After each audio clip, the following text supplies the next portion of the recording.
जय झूलेलाल। अॼु मां तव्हांखे ॿुधाईंदसि त सिंधी ताइरी कीअं ठाहिजे, जेका ॾाढी टेस्टी हूंदी आहे। असां हिनखे बहिराणे में, चेटीचंड ते या सॻड़े में ठाहींदा आहियूं साई भाॼीअ सां गॾु। इन में गुड़ जो इस्तेमालु थींदो आहे। अचो त शुरू था कयूं पिया। हिकु बासण में खणंदासीं गुड़। 400 ग्राम गुड़ खयों आहे। उन में 1 गिलास गरम पाणी विझंदासीं और इनखे अधु कलाक रखिणो आहे, जीअं गुड़ सॼो ॻरी वञे। जीअं गुड़ ॻरी वेंदो त उन खां पोइ हिन में विझंदासीं असां अधु चमचो लूणु।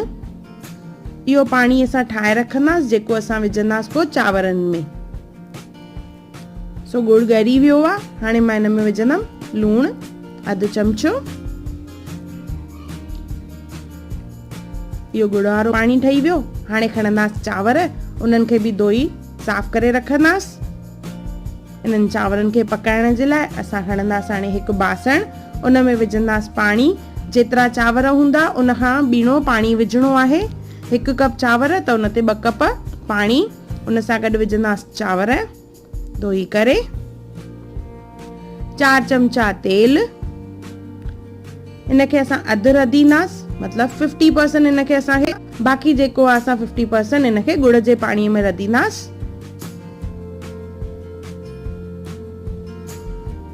गुड़ जो पाणी विझी इनखे असां घुमाईंदासीं। जीअं हिकु बॉयल अचे त असां हिनखे सिम ते रखंदासीं। इन में विझंदासीं ड्राख, सौंफ ऐं ॾूंगी। ॾूंगी जेके आहे सनियूं सनियूं फारूं करे विझणी आहे। इन तरह सां चाहियो त तव्हां हथ सां बि सनियूं सनियूं फारूं कटे करे विझी सघंदा आहियो। कुझु माण्हू इनखे तरे विझंदा आहिनि और कुझु ईअं ई। त मां ईअं ई थी विझां। चांवर ऑलमोस्ट कुक थी विया आहिनि त इन में विझंदासीं असां ॾूंगी, सौंफ,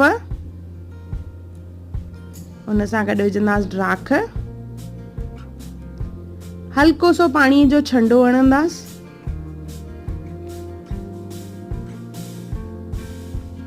ऐं इनखे ढके करे 2-3 मिंट सिजाईंदासीं।